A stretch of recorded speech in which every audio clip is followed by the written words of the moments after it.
ฝากดาวบนฟ้าไปบอกเธอได้ไหมว่าผู้ชายคนนี้มันคิดถึงแทบไม่ไหวนอนไม่หลับเลยก็คนมันอยากเจอไอ้มีสิ่งอยู่ก็ฝากดาวบนฟ้าไปบอกเธอได้ไหมว่าผู้ชายคนนี้มันคิดถึงแทบไม่ไหวนอนไม่หลับเล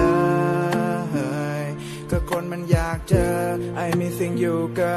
นตั้งแต่ที่เราจากอยากฝากดวงดาวที่ส่องแสงไปบอกว่าเธอคือnumber oneของผมในทุกๆวันและไม่มีวันจะเลือนหายแม้ว่าจะไม่มีความหมายต่อจากนี้รักเราจะนี้นั้นและไม่มีวันหายเกลียดทุกคนที่มองเธอเกลียดทุกคนที่เธอมองเกลียดทุกคนที่ขอเบอร์เกลียดทุกคนที่เธอต้องการเจอก็เข้าใจว่าผมมันไม่ได้เรื่องเลยแต่พอเบื่อแต่ที่ทำก็เพื่อเธอแต่ที่ทำก็เพื่อเธอ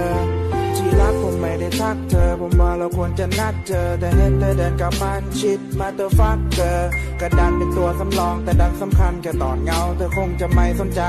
เธอคงเกลียดผมเหมือนเกลียดเฮาเพลงที่ผมแต่งนานแล้วเธอคงจะได้ฟังเห็นว่าเธอชอบ